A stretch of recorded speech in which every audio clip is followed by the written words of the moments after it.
Hi and welcome to my YouTube channel. I'm Ana Fernandez. I'm an attorney here in Miami, Florida, practicing family. And in this video, we're going to briefly talk about what is considered a marital asset or a marital liability.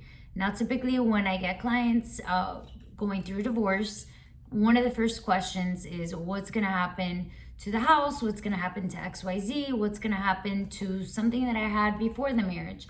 This is one of the issues that causes divorces to take a lot of time in cases, and of course this is when parties cannot decide on how they're going to divide their assets and how they're going to split the liability, the debt.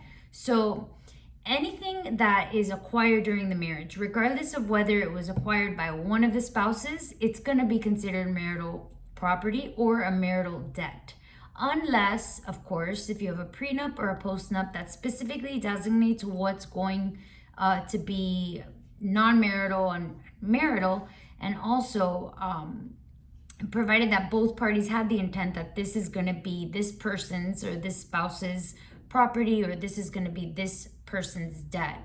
It gets very, very tricky when both parties had the intent. However, there was a commingling of either assets or debt. What is commingling? Commingling is, let's say for example, there's a bank account that I have and I got married.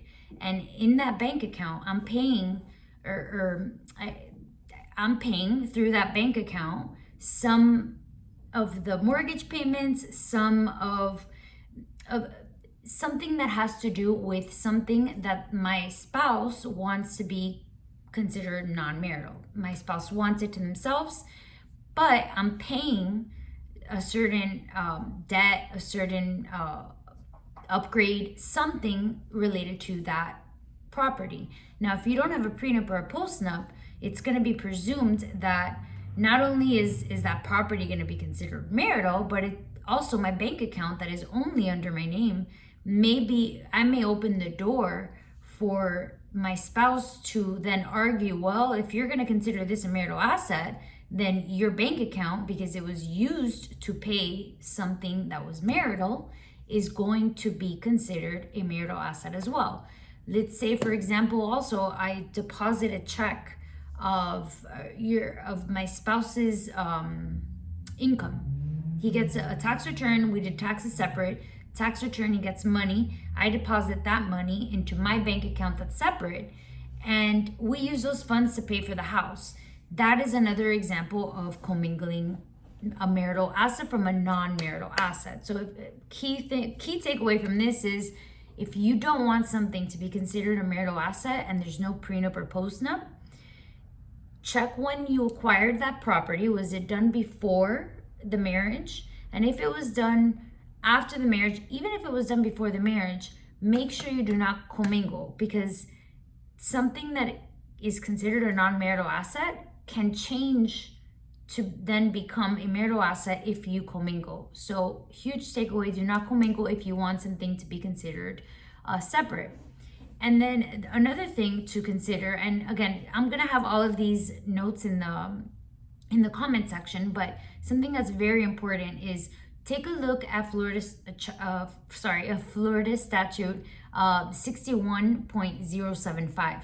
That's what kind of explains what marital assets and what marital liabilities are. It's a good key to determine what can be considered what, and it's also the statute. So that's what the law is going to apply. And not only is something that is acquired during the marriage presumed to be a marital asset or liability, it also any enhancement of an asset. So let's say, for example, I have a house, it's a non-marital, I got it before marriage, and I got married and now I'm divorcing.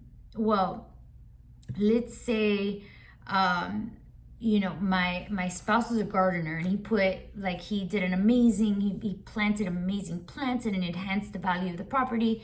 Or keeping it simple, let's say we changed the windows, even though it was paid through my separate account. Let's say he maybe paid for a mortgage or something, any type of enhancement, any type of efforts made towards that home, that enhancement, what acquired, what went up in value, that amount would be considered or would have the potential of being considered a marital asset. So what is it? Let's make it a little bit easier by an example. Let's say my house went up in value by 100,000 during the marriage. So, and the house is now worth $1 million.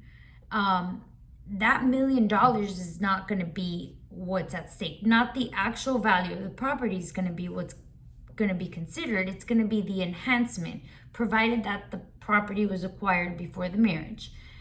These are little things that you need to really be mindful and intentional when you're doing them. And that's why it's very important. If you don't have a prenup or a postnup, you have to make sure that either you do not commingle, and any enhancements that are made are not done by a payment made by your spouse's account, or again, that goes back to commingling again. But any efforts made in the upkeep of the house, if let's say they help and they split, hey, we want to get a pool in the house, and we split the cost of what's going to cost to get a pool, and I'm not charging my spouse rent, of course not, we're married, but at the end of the day, that enhancement, if he put down for that pool opens the door for making that my home, or the property, that amount of enhancement, the amount that it enhanced, that may be considered a marital asset. Most of the time cases settle before going to court, but if you take it to court, you really are going to run the risk of the court saying, hey, it's a marital asset, and they're going to just kind of like divide the whatever it appreciated in value. Also, anything that appreciated in value with respect to, for example, 401k or a pension, that is also considered by statute a marital asset if you do not have a prenup or a postnup. So what does that mean? Let's say I have a pension or a 401k plan with an employer that I have, and I had $100 in it before I got married. Then I get married, I divorce in a few years, and within that time frame of those years, that 401k plan enhanced on another $100. Well, from the date of the filing of the divorce, that's the cutoff date.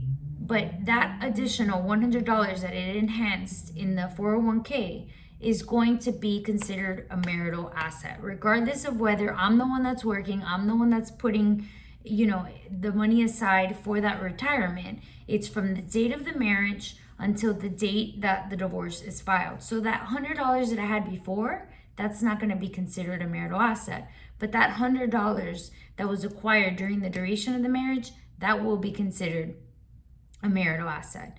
So these are just some examples. If I confused you, I apologize. Please send me your questions so I can do a follow-up video. If you have any other questions, comments, or any other suggestion that you believe that would help us improve, send it our way. We want to continue creating videos like this to help our community. So please let us know. Have a beautiful and awesome day.